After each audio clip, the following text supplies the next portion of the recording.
Estrada, Oh, you know. Yes.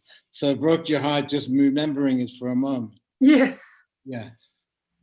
Where the young woman, it's an Italian movie, old movie, and the a circus performer, Anthony Quinn, who's a big burly guy, Yeah.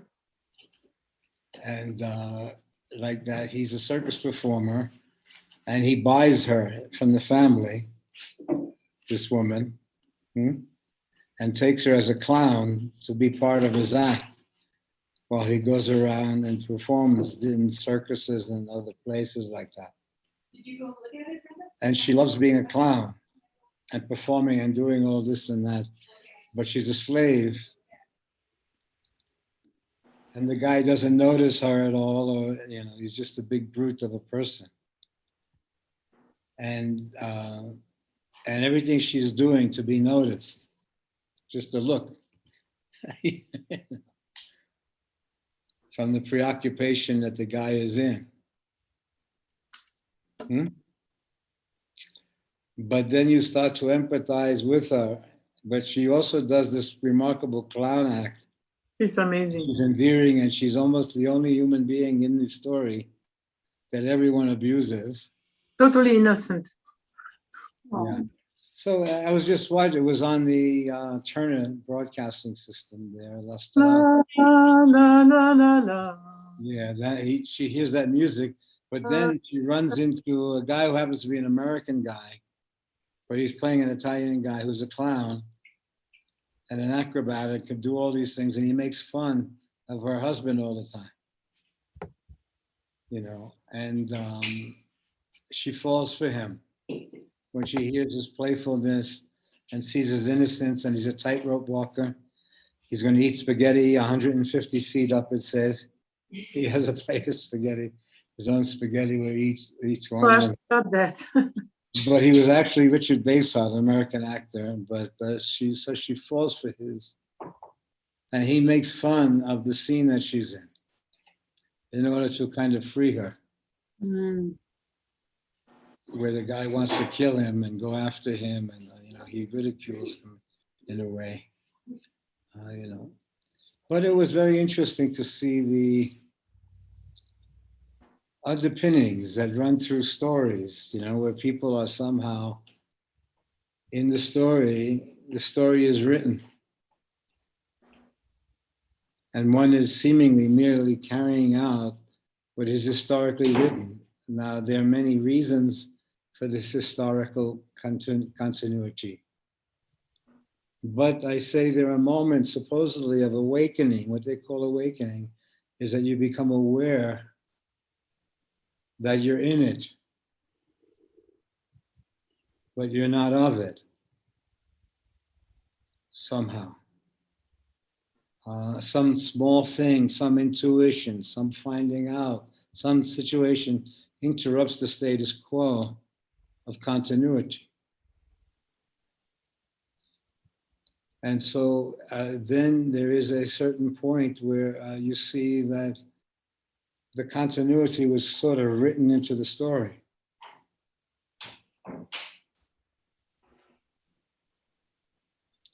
Until some moment happens where it interrupts the continuity it causes reflection. The moment causes reflection.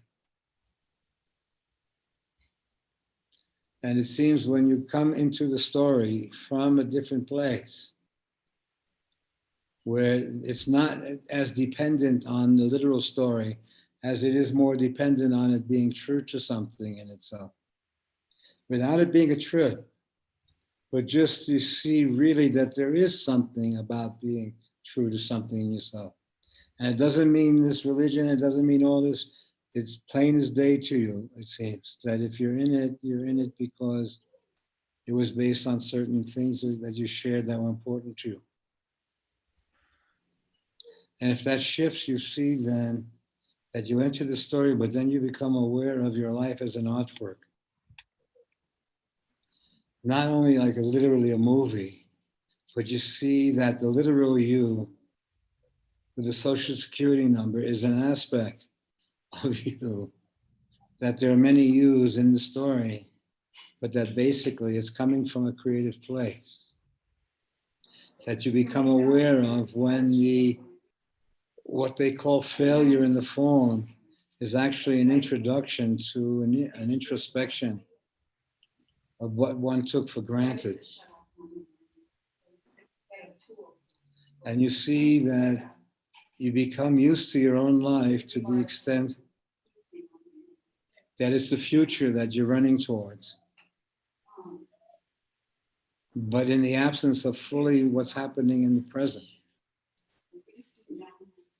So somehow it's only when that's interrupted, the continuity, that you're forced into an eternal present, where doing isn't the thing it is in the world of survival and continuity. So in the world of reflection, introspection, goofiness, dopiness, Netflix, creating a home environment for yourself, you get a peep into your own life as being this up in the airness, this creativity. Where doing is an invention of yours, not a gun to your head force. But that if you go into the kitchen to get something, it's you going into the kitchen to get something. You bring home a larger world and a personal world into a similar medium. That somehow you make contact with a you before there's a literal you. That sometimes, that without it being too much shtick or trip or whatever, you see that you have moments where you make contact with a you that is not you in the world you, but that there's a conversation going on. And you see that that conversation is somehow privileged. And it's not privileged in terms of it being uppity. It's privileged because it's another language that's happening within you.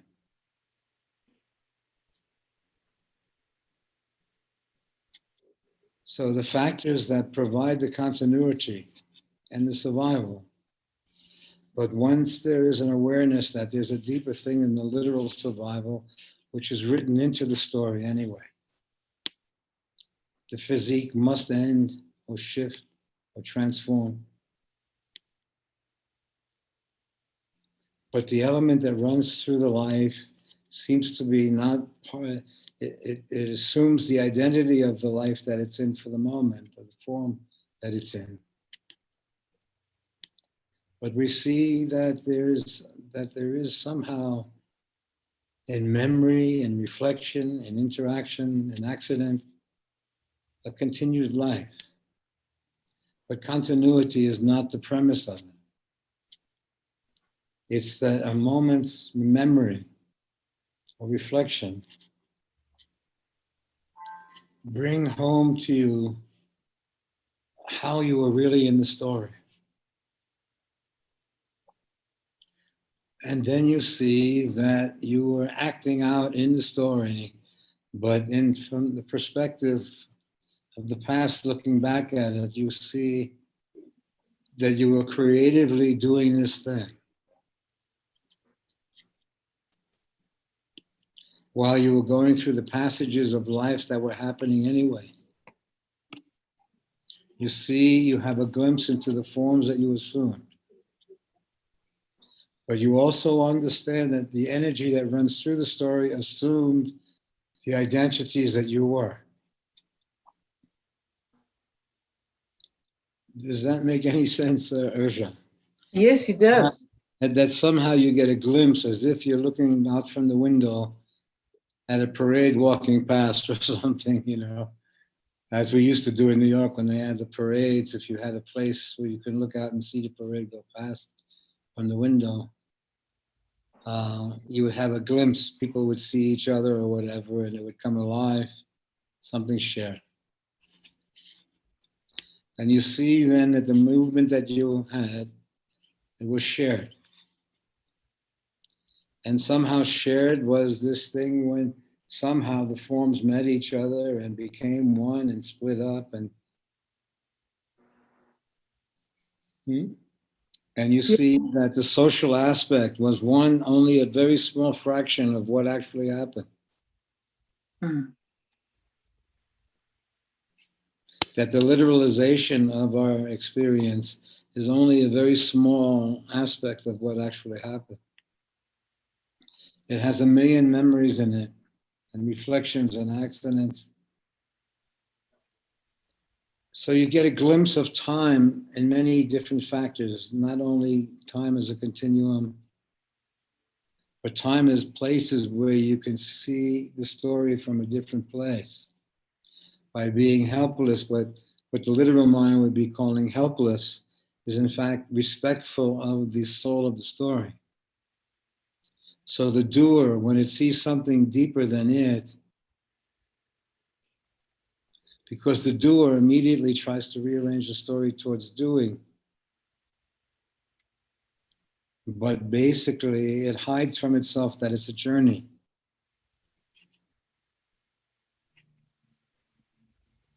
And that one gets to view the journey from a different perspective, where they're in it but not of it in the same way.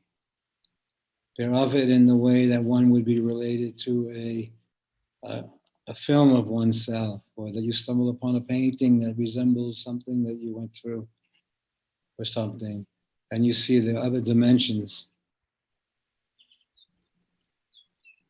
Yeah. You said last week, you said when you go into a situation, you don't go into it to seek freedom, but to bring it to that's has been in my head for a week. That feeling of bringing freedom to a situation. That's Okay, so you see that somehow you go into a situation and they see you as someone who's a reader. Or that has lived a spiritual life or something like that. And not in my building. Well, you see that you're doing like that, and you're making, you're an old lady who's dancing and jumping around and smiling and say, how are you? And voulez-vous. So you understand, is that you? Is that you the one who's doing this at 81 years old? Who's going, ha, ha, ha. And Yeah, I've been, yeah, no, I make, can see how I use it as a protection. use it. That's not you. I thought that was you. Well, So who's you? Is that you then? if people are in pain, they don't enjoy someone who is. I'm not saying that you're doing although some of them, like what Kai says, the neighbors may get pissed off if you trespass on their land. Some may say, stop it with this French shit or something. So those would be the same people that wouldn't let them, like they're in a place where people are living and dying, and they don't even pretend to be good human beings or nice human beings, but they're saying to you. So then you come along with voulez-vous, and they say they want to kill you. But then you saw that old guy liked you a lot when you did voulez-vous.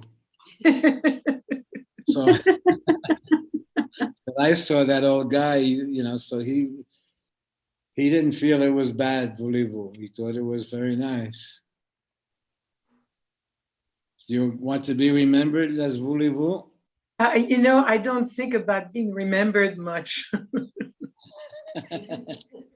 Well, you think it will be just like the plants or everything else that just fades away? I'm just wanting to be as present until I do my last breath. And does it seem to be agreeing with you? What you want? Well, it's more and more demanding of me, but I like that demand on me. Okay, so let's see that you're still doing your Pilates exercises. You're applying Pilates theory to living. So I could even see the exercises that you would have to do to get 2 more years. And so what you are verbalizing to yourself when so then it would be as if you were, let's say, dancing on stage, and I say, well, how does it seem? Does it seem like you can still dance anymore? Is the body cooperating? And then Yes. telling me, well, I would have to imagine this, and because I have to see this, the score has to speak. So then I say, look how brilliant it is when the person knows their profession in some way, and they could talk to their body and say, how much time and where are we, and are you still into it? And you ask the brain. So all of a sudden, you have found a way creatively to talk to yourself, not as a person talking to themselves in the subway or something, but talking to yourself with a respect for what you've been through and what you've shared and what has happened. Yes. And you see, because you see how impossible that is to treat the body as if it's you, Yes. as if it's a baby that you had to cuddle, and even more than you, that something would happen if it happened to this baby. Even though it didn't literally happen to you, something would happen to you if it happened to this baby in your care. And that can't be measured so much what that is, what would happen. It formulates as guilt or happiness or hurt, but those are the deep elements that are hidden in you, that a little baby can awaken from guilt to happiness in 1 second. And if you try to reach those places as a writer or a director, it's be so hard, but holding a baby in your hand, almost dropping it, being responsible to some extent can send you all over a moral compass in yourself.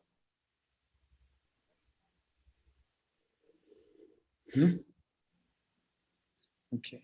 So you see, the everyday is the everyday. Now, when one's brain is busy with a continuity, much of the everyday then is not experienced.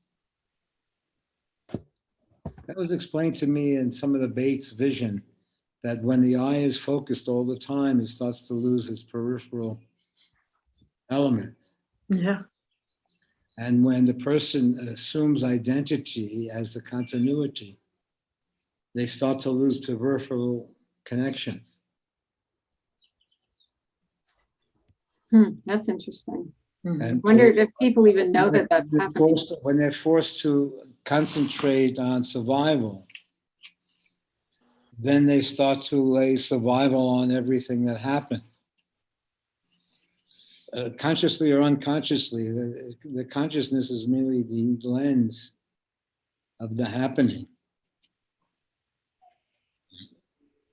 So then you see that what is written into the story is continuity is written into the story. And the premise of continuity is written into the story. But as you examine the story, you see flux is really happening, not continuity. So as you see the story, the deeper you're with it, the more entranced you become with discovery, where knowing is only a momentary thing towards a further exploration. Do we lose Will there, or? I think he's there.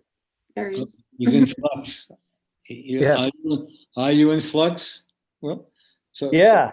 Okay, so let's say you get a glimpse that you have a mirror. Let's say you put 5 mirrors on the wall, and one says flux, the other one says literal. That's literally you. Then there's a flux you, which is more of a wavy picture of the reflection. And we'll say a screen you,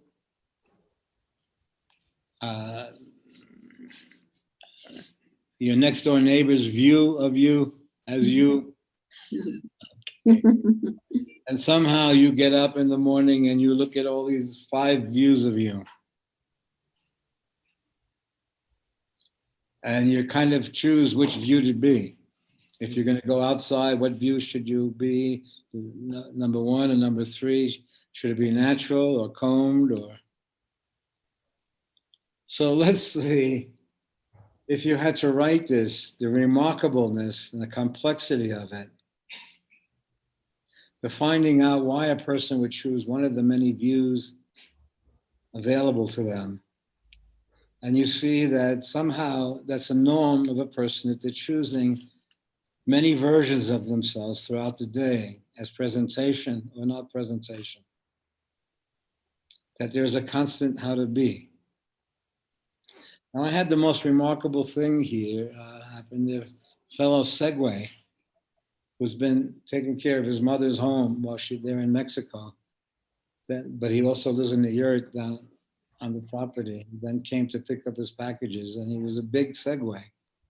But then the big dog that he found years ago and left here, then started running against the door. Big Sammy is like 6 foot sweetheart of a crazy dog with barks, was trying to get at Segway, who found him in the first place and hid him for 3 weeks before it was revealed that she was here. Okay. So it's a weird story, and I'm then trying to hold back a big black dog by acting like what? I put on 5 or 6 roles in order to control a dog that wants to do what, I don't know, but is heavy duty. And Segway is there, who's heavy duty also, and they look like a human version of the dog and a dog version of the human. That they coexist in some weird way. And I see myself putting on roles from Jesus to tough person to, okay, but only 20 seconds each. But you see available to you an arsenal, don't you, Will? And that you have many looks if you wish. But when the looks are taken over by different forces, so the difference between, not extent where you're correcting yourself or anything, you see it comes from discovery, you see those different expressions are written into the story already. They just need an event for them to come out. But somehow there's a soup of these different expressions. So then I say, Urja may be home alone, I don't know, but if she goes out, she may say, ooh la la, ha la li la la. She's doing like that. How you doing, dear? Let me give you a hand here. I'll give you a reading. And then she's home and she's, oh, my neck, this damn neck. What the hell am I going to do with this neck? I don't like to take. Okay. So how many urges are there? What do you say, Urja? Do you see it?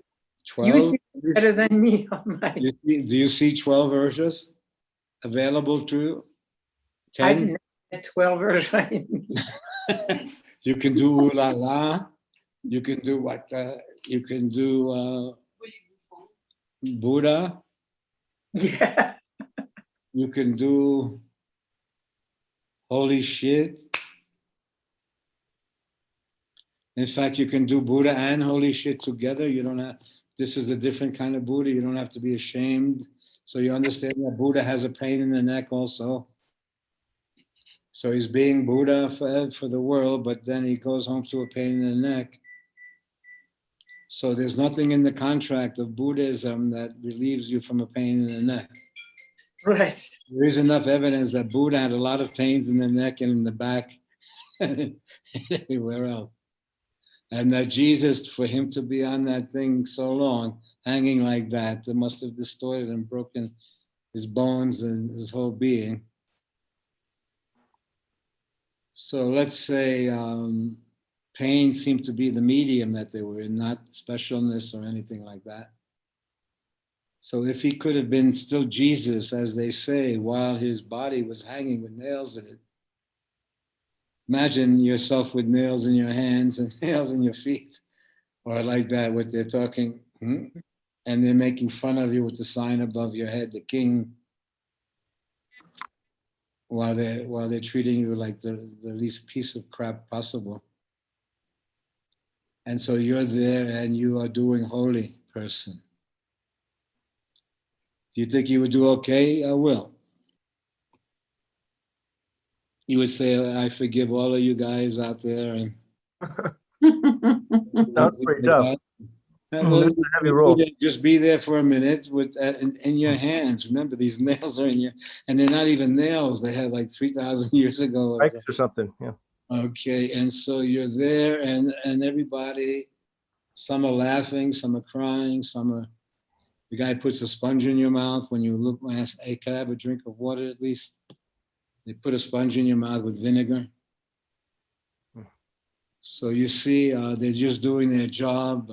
We're seeing that now, people getting killed, tasered or whatever, okay. And they're just doing their job, and it is their job. But you see, just like the Roman soldier would have told you, he's just doing his job by putting the sponge with vinegar in the mouth. That's what we always do. So let's say you're the observer, or let's say you put yourself in Jesus's situation. It would be a weird scene that you wouldn't get why the hell these people were doing such shit. If some are crying, stop with the crying, and some are laughing, and some are laughing, and some are torturing, and some are hiding. All of them coming from a different place while you're in the story looking at it. What do you see? And you even see relatives of yours in the story. And somehow you understand what the story is, but somehow you're a stranger in a strange land, aren't you? Because you're seeing the story, the literal story, from an experience. And that experience that they're doing is the premise of time before literal death. So you don't have death immediately. They have an excruciating form of death, where even everything that's happening around you, that disappears into aloneness, or to nothingness, or windiness, or talking as with all these jokes to two other guys who are also next to you. What was that conversation like? That all of a sudden you become aware that there's two other guys crucified next to you. And Monty Python makes a story about it. But you see that story may be close to the goofiness of being in that situation, just as if you were in a cell with a few people and you have an outrageous circumstance that you're in.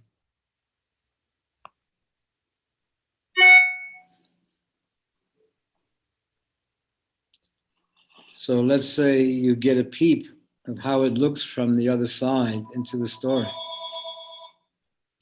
Uh-oh. Shall I answer that? Let's see. Glaucony.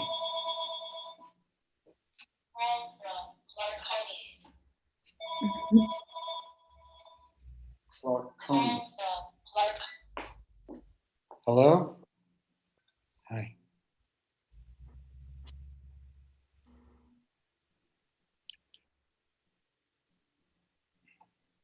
That's no good, Daddy.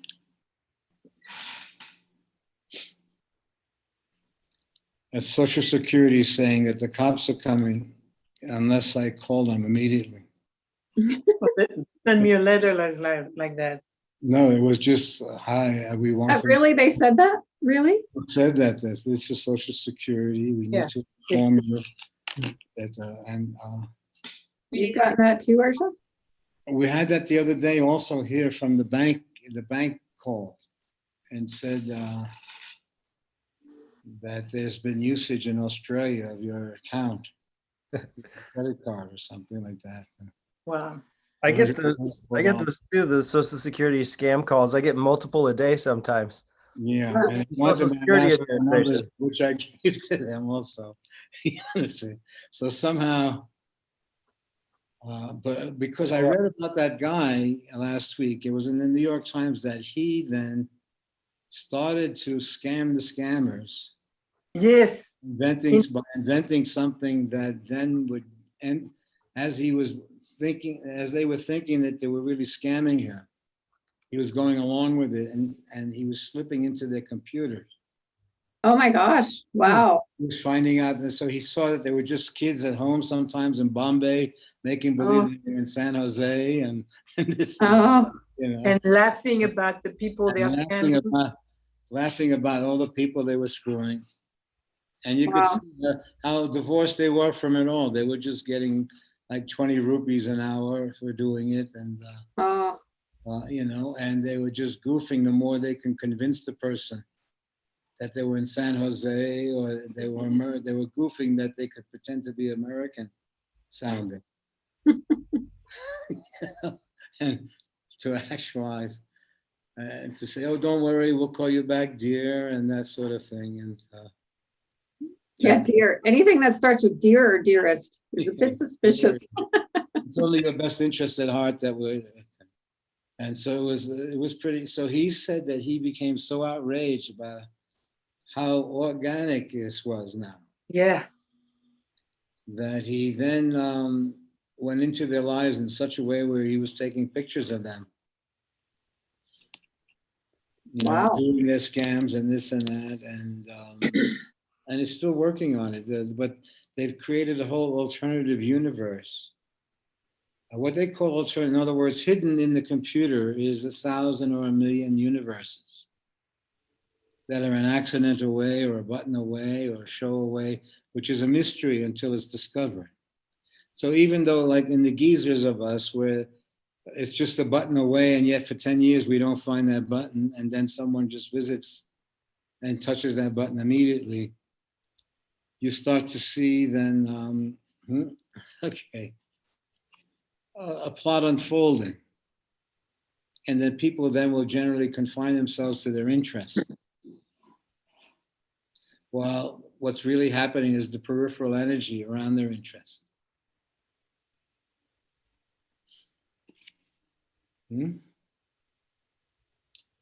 What do you say? So hidden in the one circumstance are hundreds of circumstances. Now I get a phone call that tells me that they're going to arrest me soon because Social Security says that I did something to it. What happens when you wake up into a world that you don't agree with? What do you say, Will? So I would remember being a kid in the Navy and really enjoying it as a movie. But then when you ran into the literal reality of it, you thought that you were still a naive schmo that you can say, you know, I'd like to quit. I don't like it anymore. I've put in a lot of time and thanks a lot. And you can just make that agreement because it ain't me. I just discovered some stuff that it ain't me. So you use the reasoning with them. Why do you want someone to be who doesn't want to be? You know, who doesn't want to? Why do you want someone in the Navy to be there if they don't want to be there? It's a little creepy that you can't just quit. Okay, but then it's not creepy. They say, no, you took a vow. Whatever. Oh, you say, yeah, but I say, well, what do you want a couple to continue if they're not in love any longer and they don't have that element? Can't they have an honest conversation about then how to care for the circumstance they're in when the feelings have shifted? And they say, is there a how-to book?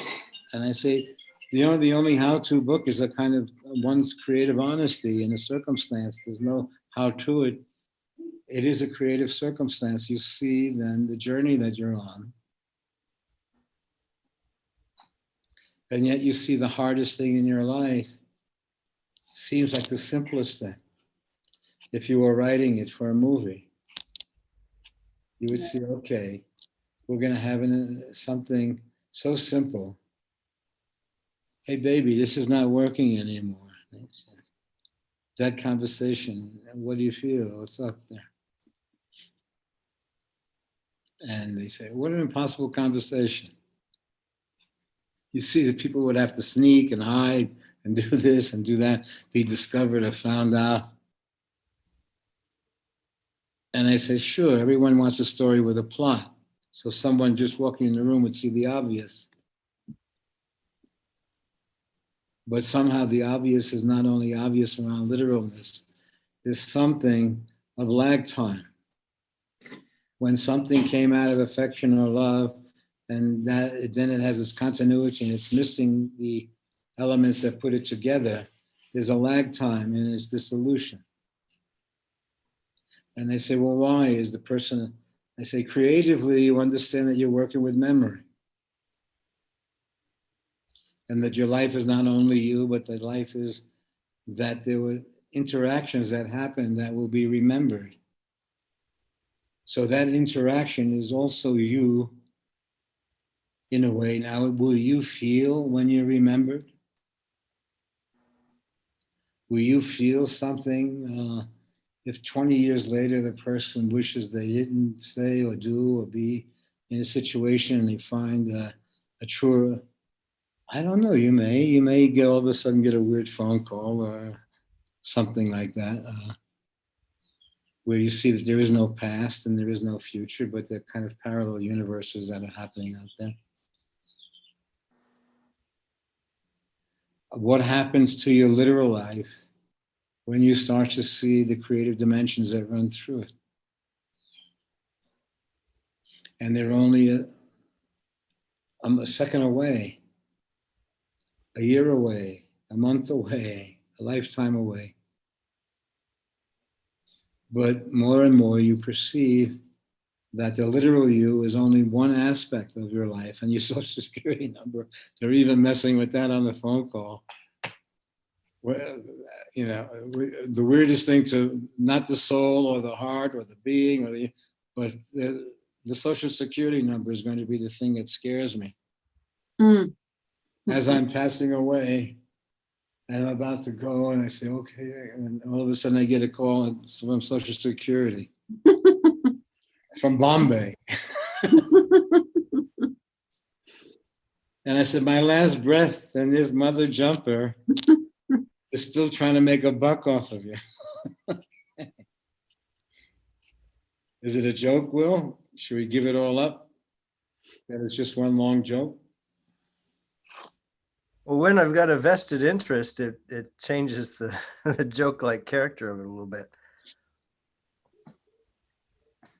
Well, it's not to, it's to show that there are dimensions available to you that you visit for a moment and that you see that you're attempting to visit. So let's say an event happens to you that interrupts the moment and then has you in it and out of it at the same time. Should I or shouldn't I?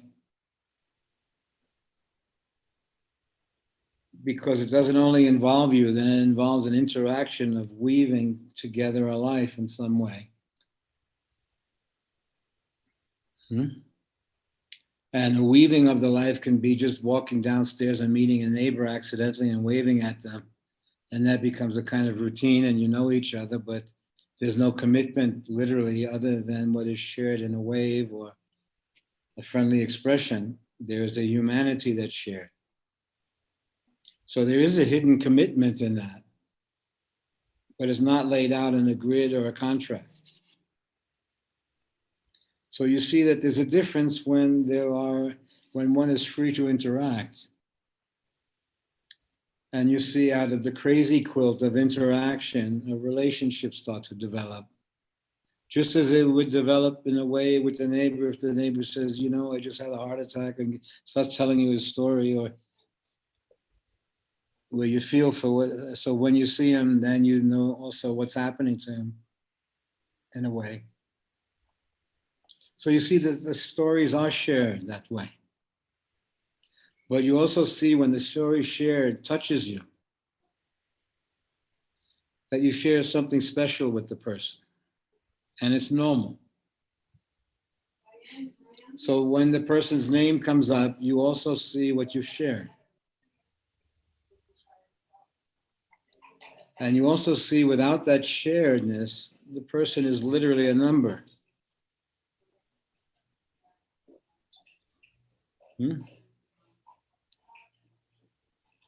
But as there are even the momentary sharedness of interaction, there is an assumption somehow of exchange stories, of something shared.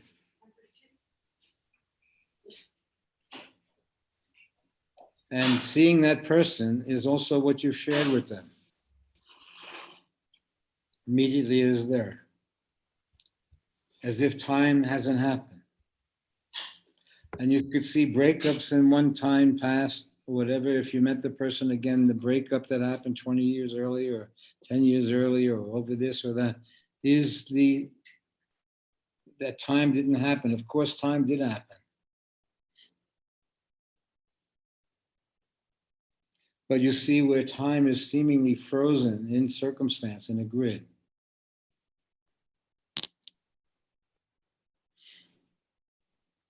So then you see that where once it was an active creative dynamic, when it is interrupted, it is more of a waiting. Waiting for the thing to change before it could move. And you see that it's creating its own rules.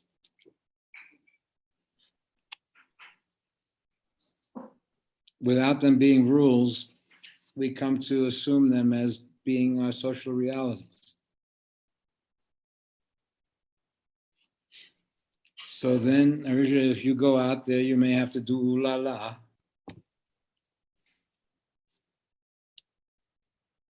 Unless your neck pain is so big, and then you meet someone else with a neck pain. And you don't have to do ooh la la to them. You could just share neck pain with them. What do you say? That would be very deep, wouldn't it? If you can actually find someone who has a similar pain that you feel simultaneously. It would be a new marriage made in pain. The similarity of the experience would bring you to a truthful kind of connection that if someone could relieve the pain, you would fall in love with them. If they would just say, hey, baby, and touch the pain and give you a kiss on the side of the neck and take away your pain, would you give him that pain? Depends. What about that old guy down the way there that I met, that you brought to my talk? Does he, the old Buddhist or something, does he still come by? You mean in Boulder? Yeah. I don't remember an old guy. Well, you can do a hey baby on your balcony. You have a balcony to the street there. Oh, So you can do some dancing, do some dancing on the balcony. And just see what comes out of it. they might What do call you us. I love it. I Just like leave that it- idea. Just leave it to fate, whoever walks past or whatever, Buddhist, billionaire, motorcyclist, you have an interesting neighborhood in Boulder. Just hope a shooter doesn't come by, for God's sake. Right. Yeah. Shoot that French woman who's dancing on the balcony. So what do you say, Will? Is it decision-making, or is it in fact that the things that we're related to are actually in flux when they no longer have a motive, until a motive then comes into the picture, but then a motive is an agreement between say, look, if you then say to the crowd down below, I want to make a movie of what I'm seeing, then you're kind of having an agreement that they'll be in the movie. It's a creative act shared. But if there is no motive of continuity on your part, then you're free to look at what's happening outside your window and interact with a passing crowd or not. But as you go into commitment, and that's what they say, then I may be naive and say to the Navy as a kid, look, I did 2 years, but I don't like it any longer. Because I went from a naive kid who really loved it and enjoyed it and went through as if I was in a movie. But then as I intellectually became part of knowledge of what was happening, it was like working in a factory and the mafia owns it or something like that. And you become aware of what they're doing and, so you can't really do it any longer. But they're telling you better do it or going to kill your mother or your uncle or something like that.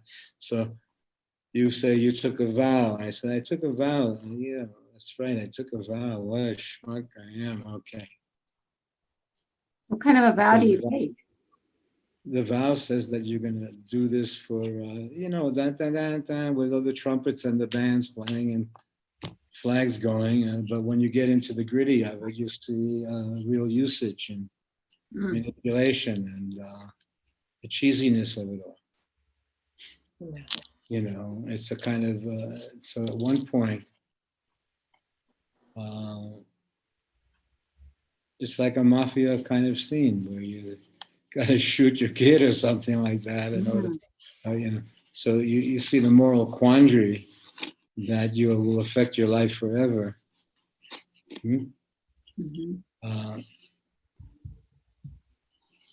What do you say? So then I think you run into a history that's not yours, but is more of a fragrance. In other words, the history from your family is more of a perfume than it is a literal thing. You get glimpses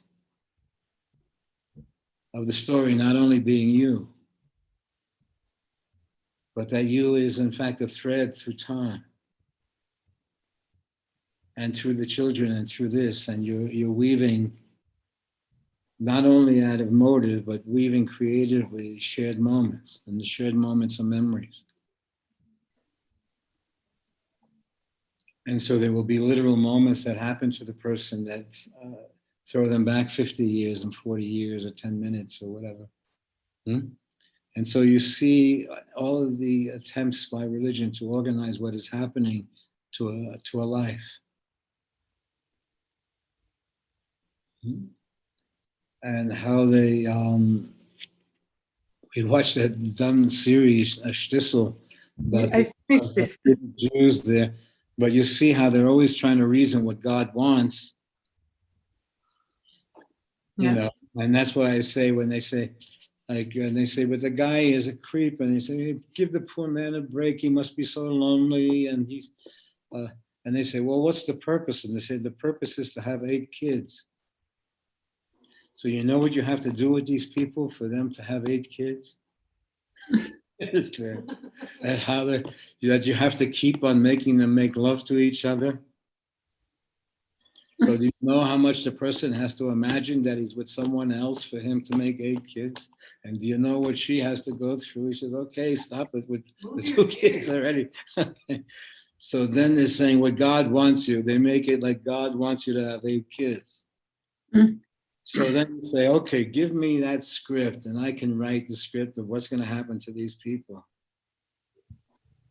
Where their one devotion is to have 8 children. And that everything else has to be suppressed or look the other way or figured out or this or that. But everything is in the service of.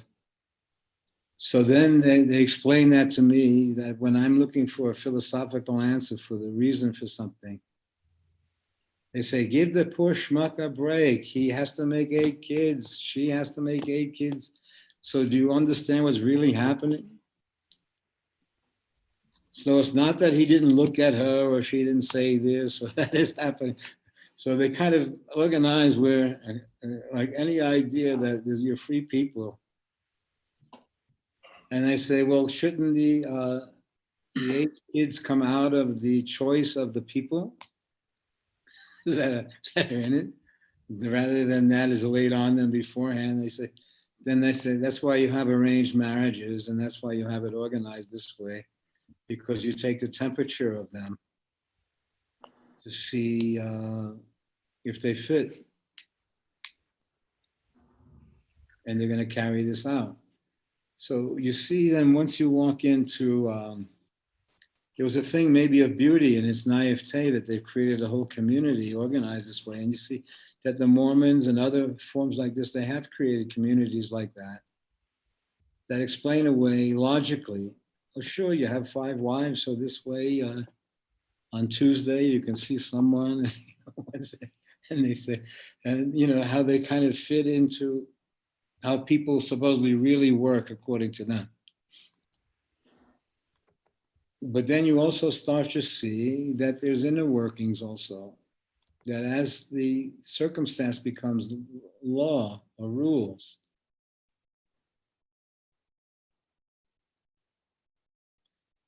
it becomes authoritarian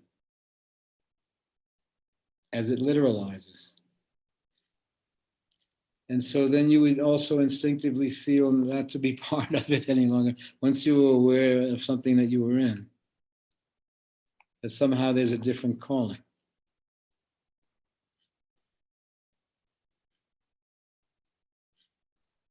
Which somehow is not coming out of a historical mandate of continuity, but is your life as it is now. You can do ooh la la, no la la, hurt lady. You have all these expressions available to you because all of them have actual circumstance.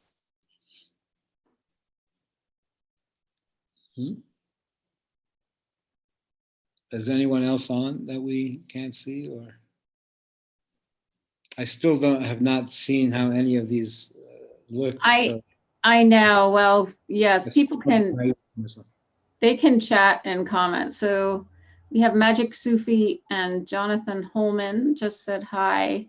We'll see if anybody else says hi. We have about 7 people on with us. Okay, I'm just concerned because there's almost as if those who are sharing pictorially, anyway, I can see, are sharing a format of having a creative space, and somehow the creative space being, for the moment, the way of seeing the life. Not defining. So then you see from the creative space all the different expressions, the literal you, the evocative you, the you as it is seen from walking past a mirror or a window in the street or something, and a reflection comes back to you, and you may see a momentary you that you not so available to you. Even the you that you discover in the doctor's office, where that is the you that you are, that this thing that doesn't have things put inside it, or looked at, or x-rayed, or pummeled, or that. So then you're seeing, somehow you've modified yourself, cleaned up yourself so that the one who's going to operate on you has a good impression of you. Okay. So That's somehow you shower and bathe before going to see the doctor, or you brush your teeth before seeing the dentist. And, okay. And you smile and present a good view of you who is about to be operated on, or whatever they're going to do to you. Stuck, plucked, mucked, whatever. And you're agreeing to it. And you don't know if your liver says, hey, I don't agree to this. Or sometimes you pee in your pants and say, I don't agree with this. So sometimes you find reluctance in the body, where no matter how much you brush your teeth, it still doesn't want to go in for the experience. Is it possible that there can be disagreements in the body and in the brain and in the circumstance? So that's why I say we're kidding around with the vaccine. Then the immune system calls me out and says, look, the whole big thing was you rearrange the architecture of your body and your being with these things. So there is a consideration of talking to your body in a way, not in doing or don't do it, but creatively. You're now in your life with some creative perspective. So it's not a literalness of doing this or doing that. You see that any innocent expression can be taken up and becomes organized into a trip. So you see that the human feeling moving through the story is what you've been caring for.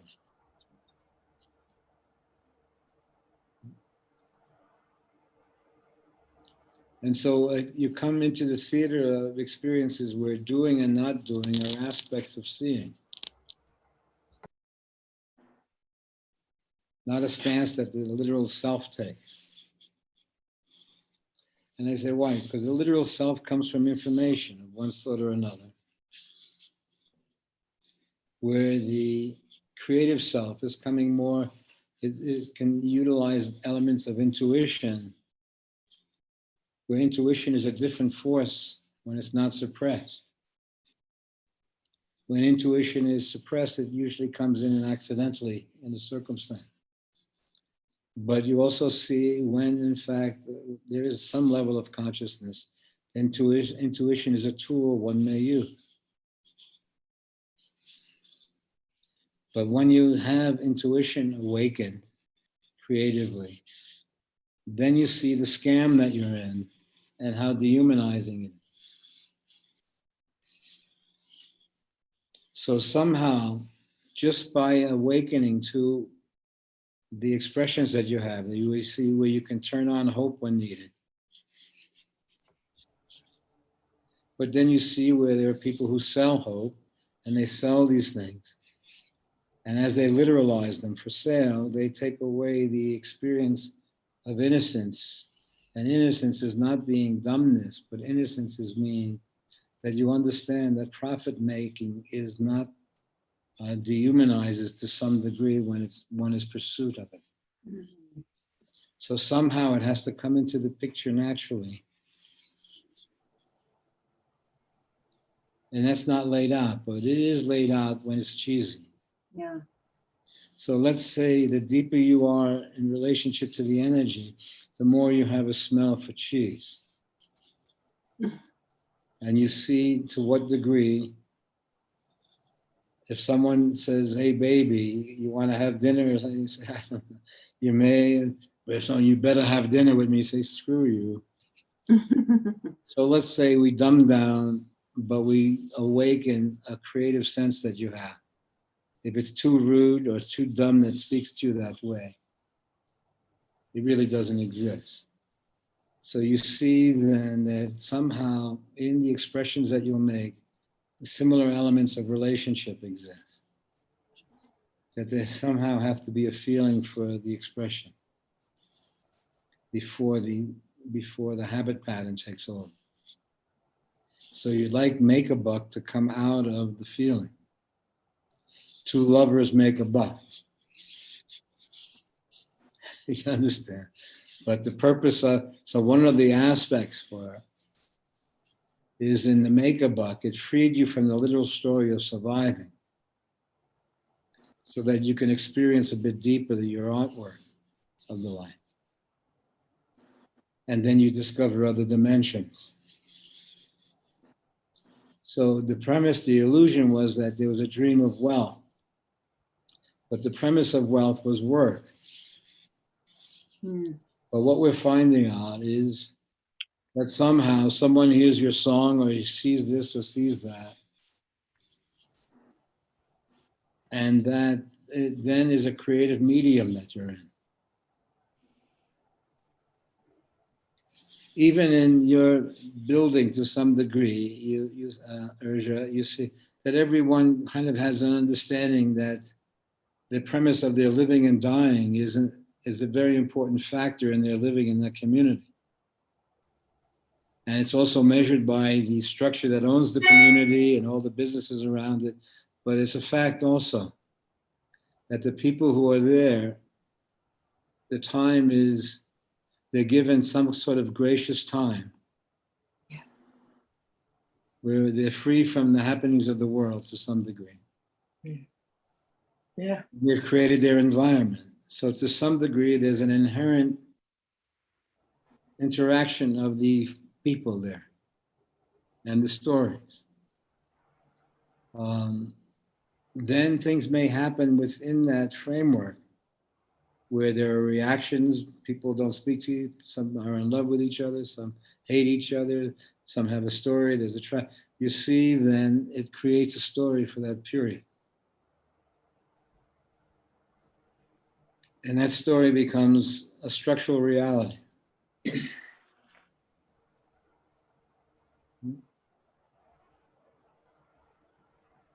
And you are somebody in that reality. So I'll let you know who you are, the French lady. Is that okay? Yes. Okay.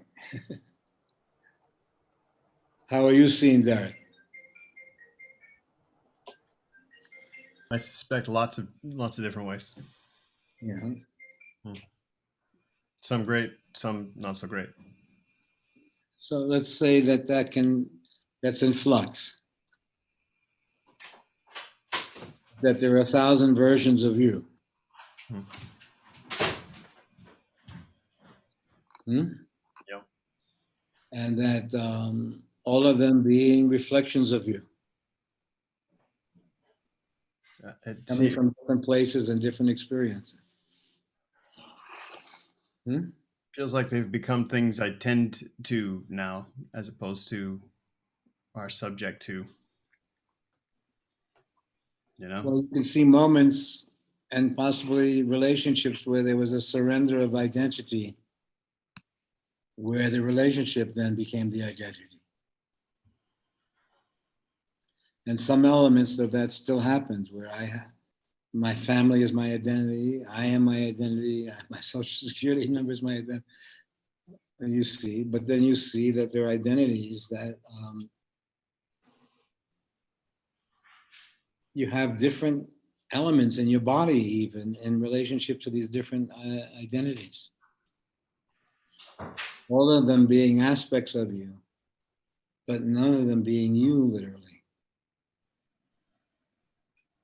But you see, to some, that is a literal you. You are the literal mother, you are the literal this or the literal that.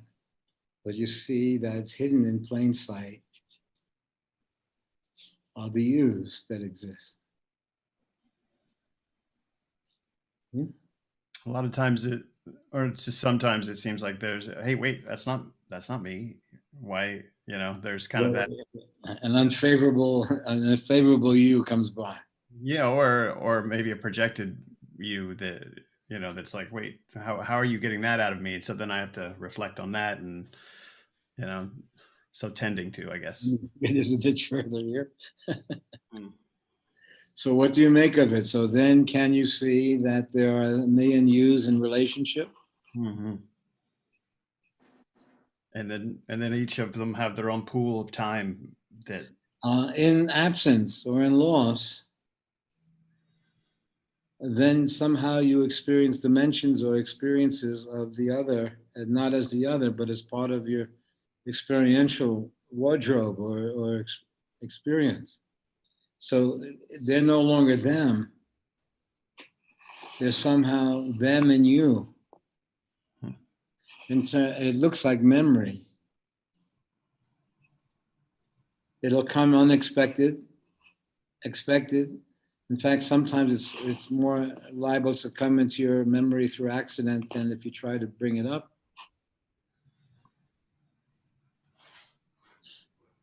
So you see then that there are accidents waiting to happen, moments waiting to happen, situations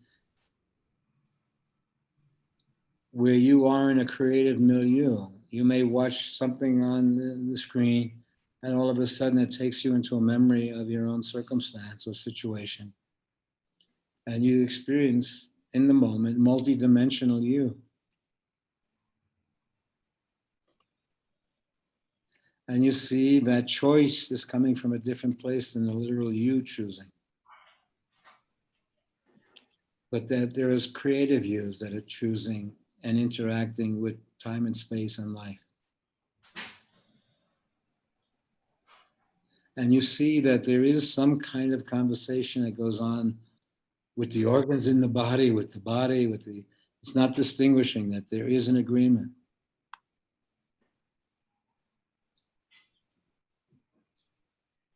And as you perceive it, you respect it from a different place. And when you respect it from that perception, there's no longer a challenge of overdoing it or underdoing it. Or you find out that caring for yourself is similar to caring for the child. And when you're caring for the child, you're not trying to make the child an athlete or make it run and make it do this, do that. You're wanting it to be healthy. And that healthiness comes from a natural perception of something. And when you see it in terms of care, then you also see that you become aware of caring for something, where somehow your body becomes your child that you're caring for, where it's not laid out, but it is laid out when you screw it over or choose the self over something else. So somehow you come into the living as an agreement, not a mandate, and that it's a creative agreement because dimensions are illuminated that are happening, that before the perception we're controlling the story.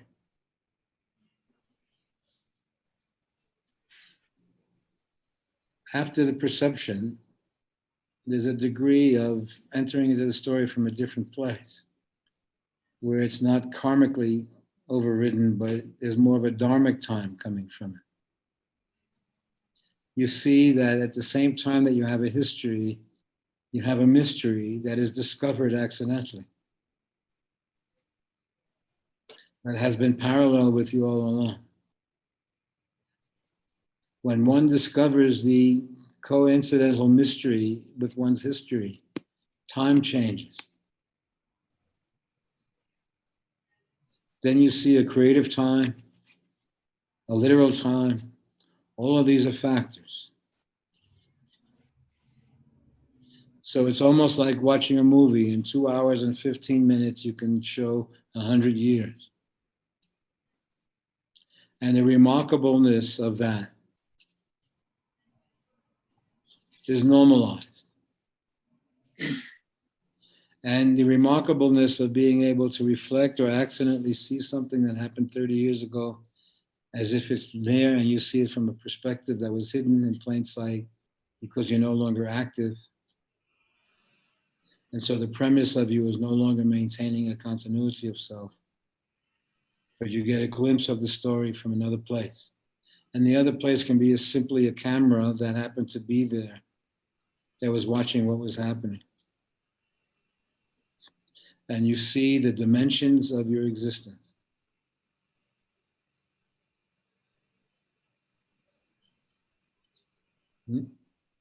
In seeing that, you discover a kind of sacredness that has its own religious element to it that you're caring for. And that somehow the perception of that has given you an expression.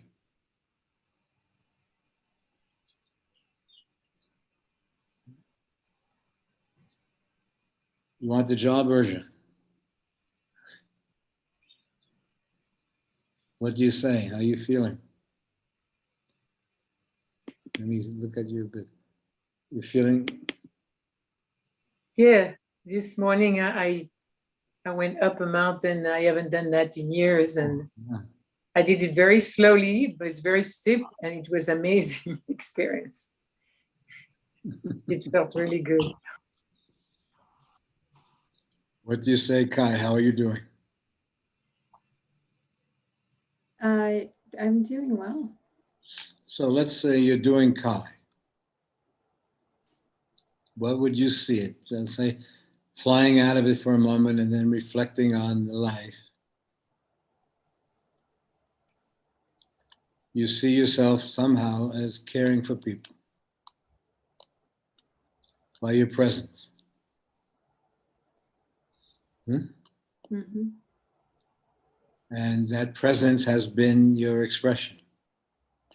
And somehow it becomes an attraction, and somehow it becomes reactive because it's an attraction. So let's say it would be like the statue of the Virgin Mary, and there would be a beauty in it. But then let's say a person was doing something wrong, and they don't want to look at the Virgin Mary, they cover it up or whatever. Cover us, yeah. So let's say, no, there's an attraction to the Virgin Mary, and then there's a running away from the Virgin Mary, because whatever she looks at, if you're doing something, supposedly they used to say in that religion, if you're doing something wrong, you feel so embarrassed if you see the statue of the Virgin Mary in the room. But then you feel happy some other times when you think you're doing good. Right. So let's say somehow you radiate an energy, and without oversimplifying it, it's given you a life somehow. That when there's an attraction to it, it opens up a doorway. And when it, in fact, when the attraction starts to fall away and its separation takes place, the very attraction then becomes the opposite. So then the Virgin Mary is a drag to have hanging around if you're doing cheesy stuff. Hmm? But if you're doing something kind of nice, it's not a bad statue to have around. It just represents, and it doesn't, and I don't even know that the Virgin Mary statue has an opinion of what you're doing. Right, exactly. Beforehand, it's just purely looking at it, and it seems to tolerate all things. But the more you're with it, the more somehow it will change you.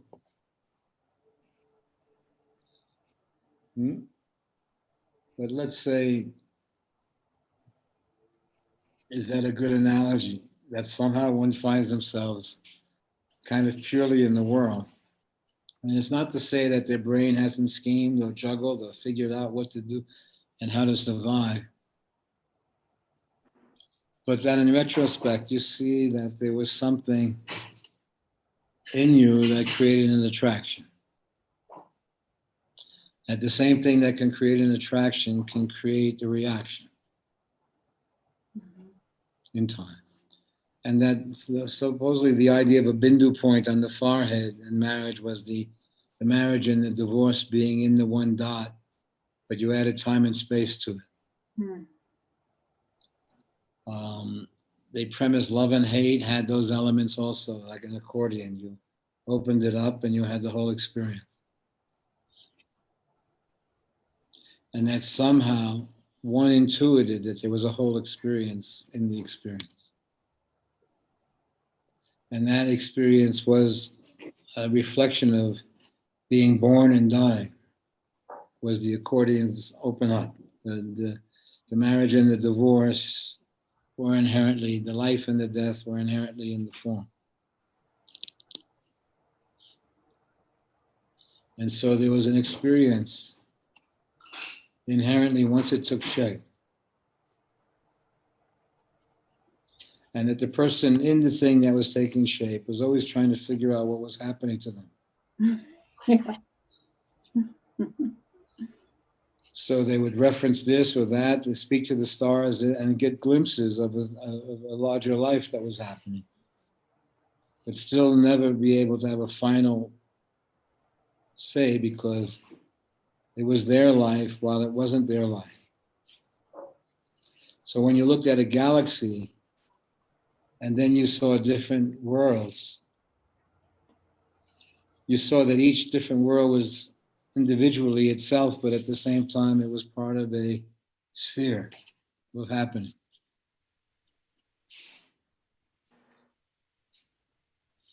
And that somehow inside as you became aware of this larger sphere, your life then became a journey.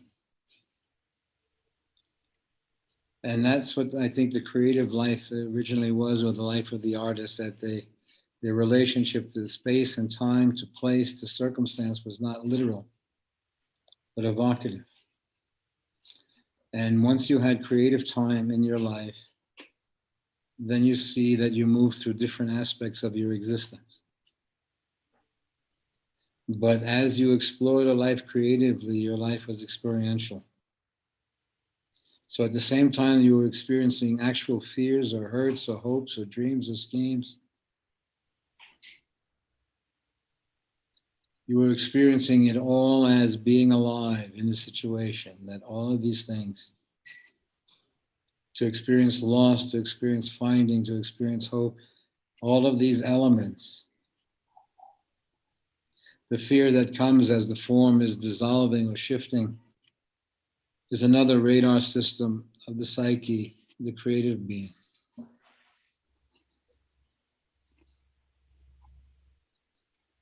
So when I kid around with Urja and say Frenchie, and she can do this, ooh la la, and then she's the old woman who got the shot and this and the pain in the neck, and she's 100 people in one moment.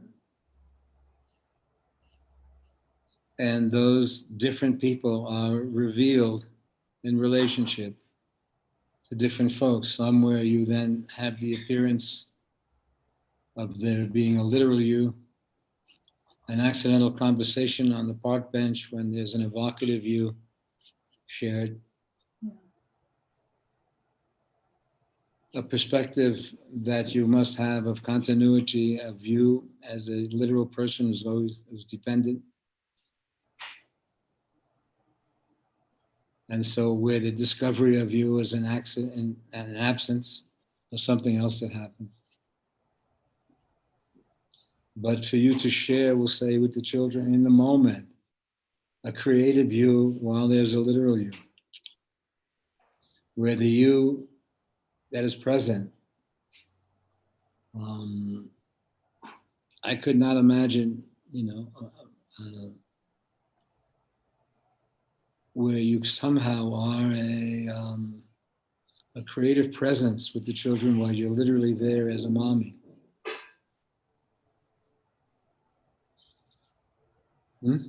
So you understand that somehow there's a theater happening. And even all the forces in the theater are part of the theater itself. That you need hurt and this and that as part of the.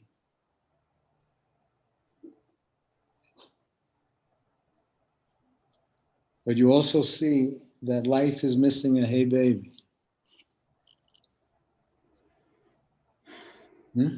Yes. And that the hey baby is a mantra of recognition of an I and thou. And that somehow it's happening anyway, but the perception of it shifts the plane of it from the non-possessive to a shared life. And I think then basically what I've seen Urja do with her kids and this and that was a shared life. But everyone in it was kind of free to express themselves in their way. So somehow there was an underlying freedom to it. Yeah.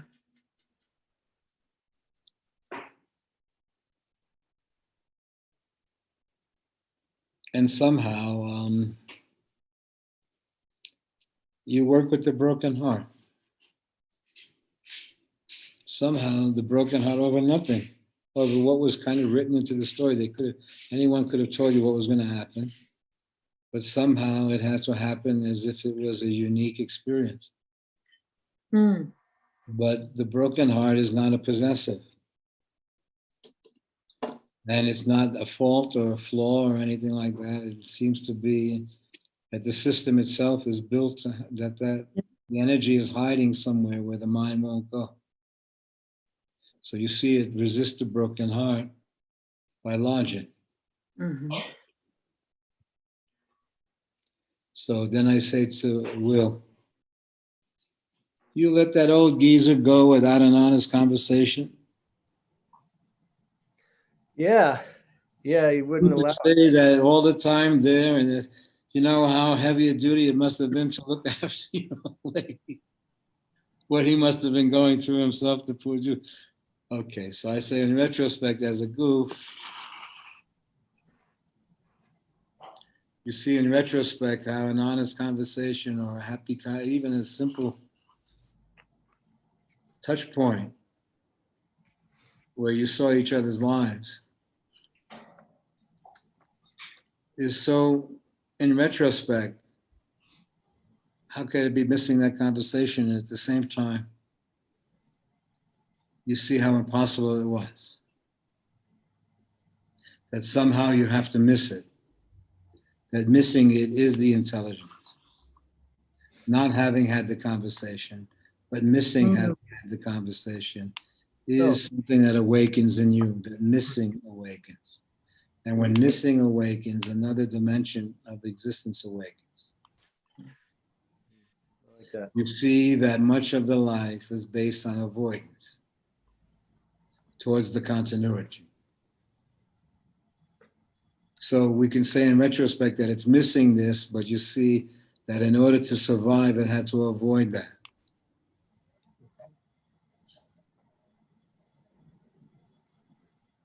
Yep.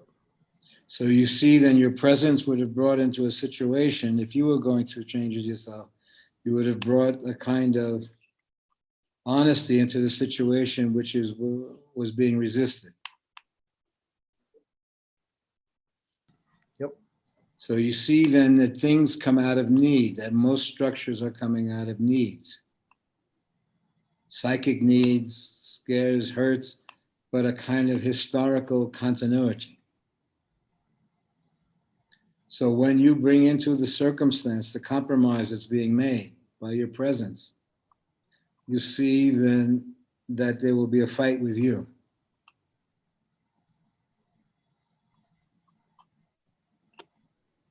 But because you understand that intuitively there is a sense of the missing conversation as being the building block of survival in the world. So let's say I'm in the Navy and I think I'm in the movie, but then I discovered some pretty shitty scenes. Where my country does some shitty stuff while they're singing songs about it. And you feel like a creep because they're singing songs about what you should do and what you shouldn't do. And it's really cheesy scene. For me to be in. I don't know if that's the way the world works, but it's cheap because I'm lying to myself, and then I'm having to put on a face for the circumstance. So let's say what you think you're experiencing is sane, but it's punished in the literal world. That everything then is sacrificed for the continuity of a situation, while there's 100 other factors happening. But let's say then with that experience, then I go into a circumstance from the learning perspective, not the continuity. And so let's say as I go into the circumstance from a different place, I assume identities towards a common human moment.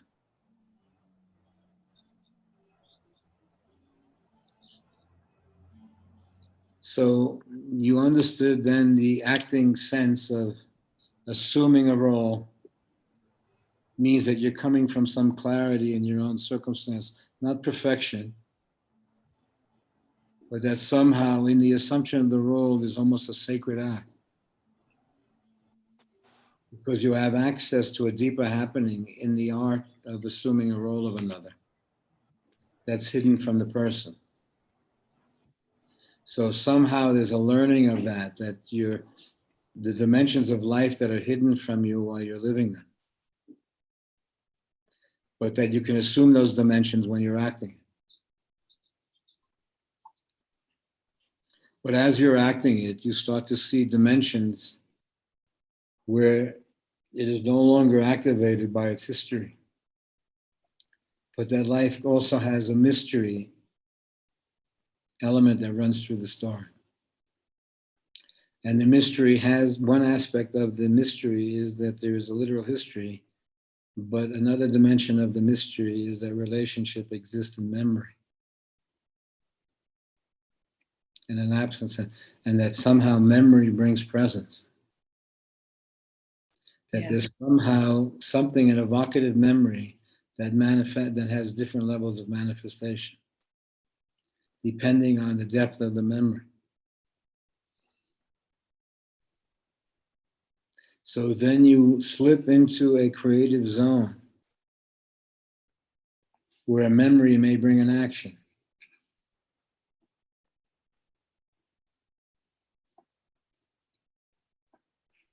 And a reincarnation. And to some degree, the reincarnation has a purer form where it is no longer historically driven. And then it seems that you meet the person in a dream. And it's a lucid dream. You know exactly who they are, but you're up and about. But the history isn't dominating it. Somehow, in the mystery, you have the original feeling. So I feel this is part of what the so-called dying experience or living experience is. That so-called dying experience is having access to parallel experiences that are taking place. And somehow what's happening outwardly with all the dangers and the viruses and this and that has been, again, changing time into one long day. And that would have been natural doing this or doing that. Now our experiences. Now if you go out to Target, it's a kind of experience to go out there. So it's kind of forcing an experiential life.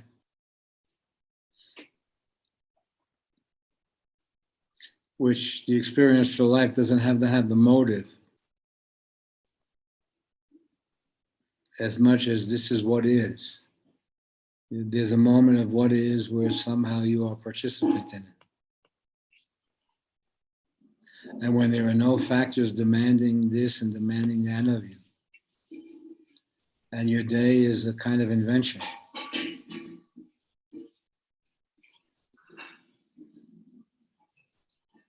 I think that is pretty much recording the fact of what's happening. The day is somehow our invention.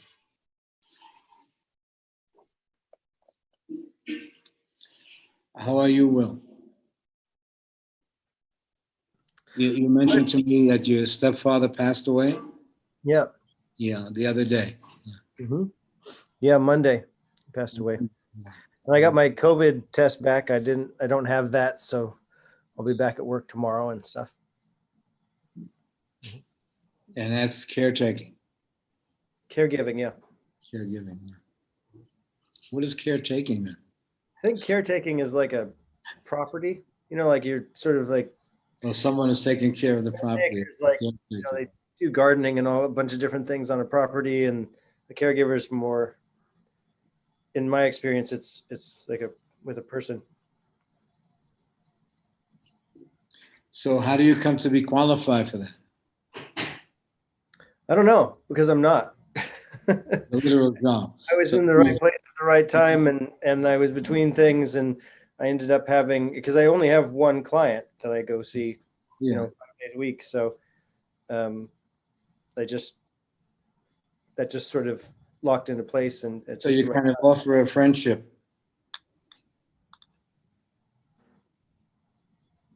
A kind of medical friendship, is it? Sort of, yeah. Yeah, because you do hang out together. Mm-hmm. Yeah. So that sounds like a pretty brilliant job to have.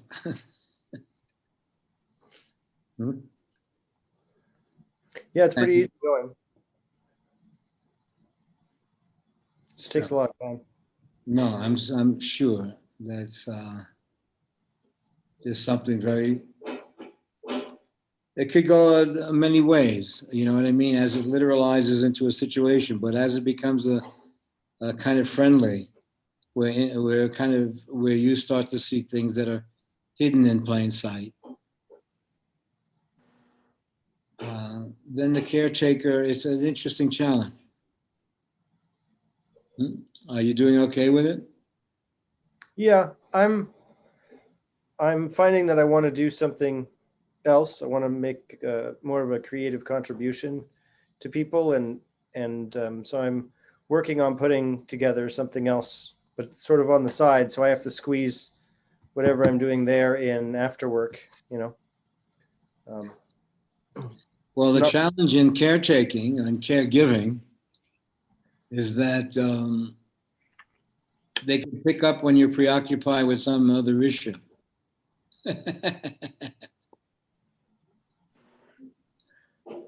And they say, well, what does that mean? So the premise is that you can see if you're being cared for, if the person has their own issues going.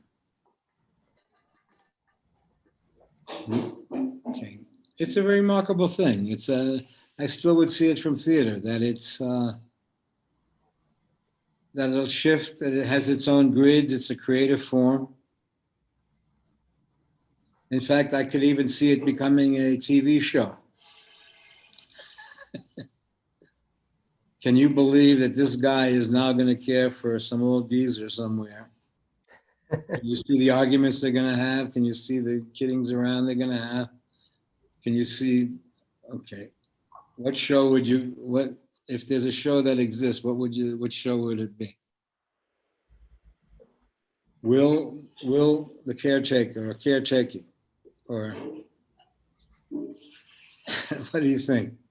Can you think of any TV show that it would be that would show the humor of it, the hurt of it, the arguments that may happen? yeah, because there's a whole strange. His family. I also end up. I'm supposed to do my job, but I'm also sort of there just helping him do his daily chores and things like that. And there's so much weirdness about how the family likes to do all kinds of different things that I would have my way that I would want to do things. So there's all kinds of friction that would be silly probably in a show. Okay, so could you imagine Urja at Will taking care of you?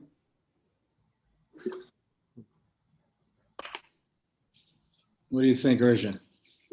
Think it would work out? I would do a good job. You think he would do a good job? Why? You don't think he would start calling you names? You think he would do a good job? What do you think there, Derek? Say you're laid up. Say you're laid up, and Will is your lookouter. We would do a good job on each other, maybe. You think you would start yelling at each other Maybe. over choices? Let's watch something. Let's watch something, and you say over your choices, you would have an argument. Right. Okay. Okay. So let's say that as a job, it's probably not such a good idea.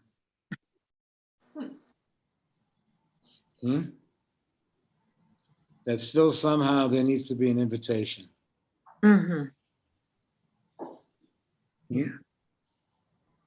Because as it literalizes,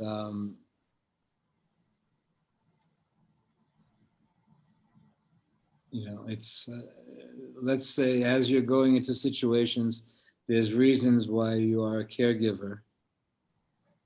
And that's somehow that there's an awareness in the story that's resisted, that you're caring for. So Urja is a death doula. Now there are death doulas probably in your neighborhood if you look it up, where there are people who, regular people, sometimes brilliant people, sometimes scientists or doctors or whatever, but in the community there are people like Urja just joined, where they're death doulas. And those are people who recognize that dying now there's a different variant on that, where it's not a panic thing and it's not this thing, but it is a kind of recognition that there's an aloneness in the dying process that becomes avoidance literally, but that there's an aloneness because the dying process is deeply sacred. So it becomes sneaky in the literal world, because still after all this time, the dying process is hidden in plain sight, even though everyone intuits it and knows it and sees it and literally prepares for it. But the experience of it while you're living is somehow a no-no while it's happening.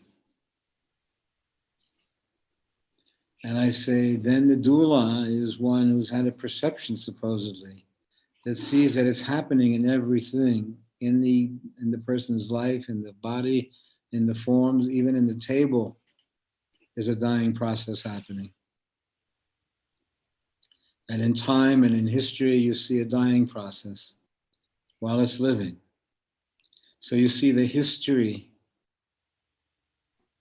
the civil rights movements now, as they're calling to a history from 200 years ago, you see how their history is relevant to this story. And you see a dying process at the same time that it's continuing. And you start to get glimpses in caring for the other and the conversation with that. And the conversation doesn't have to literalize, but it's the reason for your getting together is that there's no lie that exists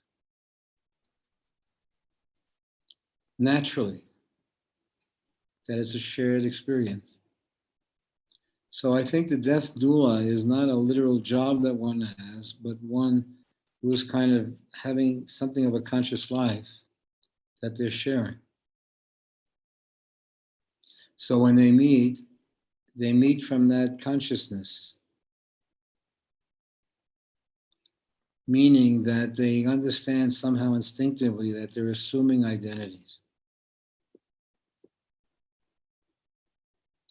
They're assuming identities from their perception.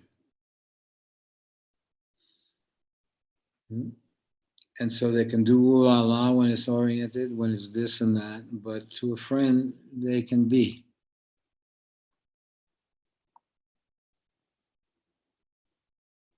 So I think that some variant of that will give you an expression well, where sometimes it's literal and sometimes it's evocative and sometimes it's this.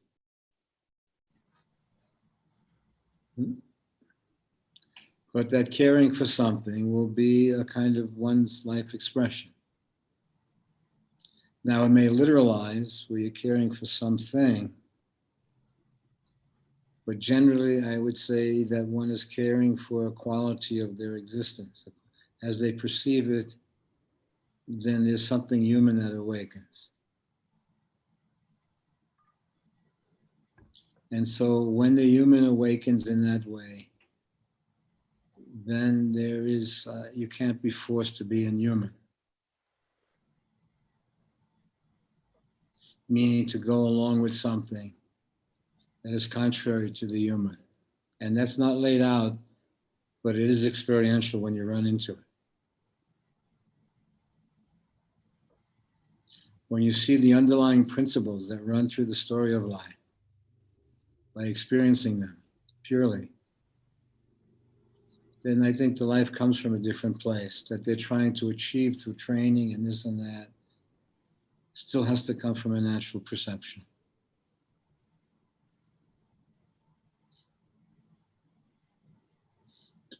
Okay, should we call it a day? Nice to see you. It was very nice experiencing it. How are you doing, Mary? Okay. Okay. You're okay, Will? I'm sorry for the loss of your,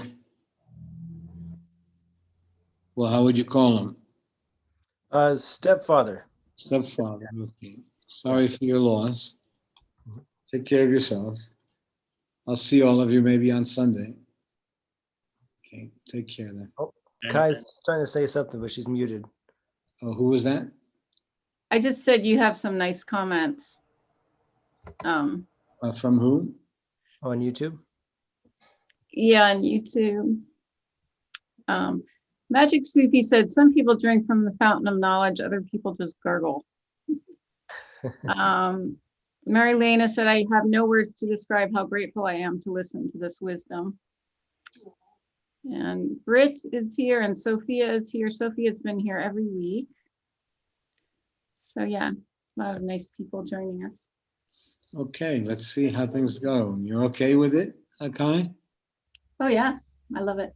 The conversational aspect of something that's at the same time visits many dimensions and situations, just normally. Mhm. And the premise is that somehow one goes into their own situation with something of the conversation entering into it. Yeah. So there's a literal moment waiting. So I reflected on that as memory, sometimes memory from a creative space. You may get a phone call of someone that you remember their face or name, and then you start to see synchronicity happening. But it's not, but it's accidental looking to the literal eye. But you see that there are parallel energies running along, and that memory is a factor of incarnation. And that the deeper the memory, the evocative memory, you then start to visit these spiritual texts and understand what they were talking about somehow. Where Mhm. sensuality was somehow different than acting out sexually. Sensuality itself was a medium. Hmm? And that there was a conversation that happened in that feeling. And somehow the life's journey was an attempt to locate that feeling. Hmm? Where there was an ache in the absence of that feeling, and it could not be satisfied in the literalness of the world. Yes. Somehow you found that true meant something not true, what the world considered true, but somehow something that touched you deeply. So you will see that some of the experiences were an attempt to be touched in that place, but that the history runs away with the story and literalizes it. But the premise is that when one is touched in that place, there's a transformative element, meaning that somehow one comes from that place now in life, where it's not so historically driven in terms of karma, but it's a relationship to the mystery, that inside the mystery, they say a face in the crowd. That as you walk past the crowd, you may see a face in the crowd that invites you into the story. But without that face in the crowd, it's merely a crowd. So even in this virus that's happening out there, we're hearing 500,000 died, and this, and it's still abstracted. But then if we hear someone, our neighbor died, or a friend died, or a kid, or you see it impacts as a reality somehow. Mhm. So that element has a face in the crowd. The crowd becomes real when there's a hey baby wave. When there's an attraction, there's a roadway or a pathway into the story. And when that attraction is lost, the road into the story is taken away, and one is stuck in the story. Stuck, meaning that you perceive that there are creative elements. So as the story of affection or feeling literalizes, then the continuity of the story becomes predominant. And it starts to miss a hey baby. There's something about hey baby that doesn't buy the artificial hey baby. Somehow the hey baby has to come from a hey baby place. Yeah. So when they buy and sell the hey baby and try to sell it, it becomes increasingly artificial because still it has to come from that place. The making the buck has to be a byproduct of the true expression. But we enter into a world where making a buck is the dominant factor, so it suppresses, it then makes show business out of the true experience. So then you see commercials.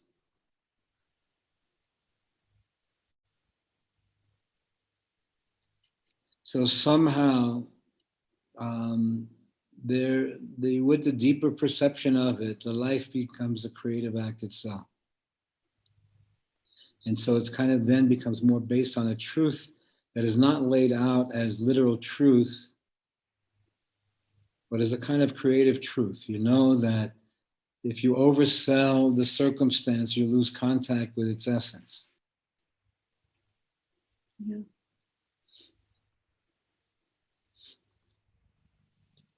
Okay, hope to see you on Sunday. Thank you so much, Danny. Bye-bye. Again. Play again. Everybody, see you next week. Yes.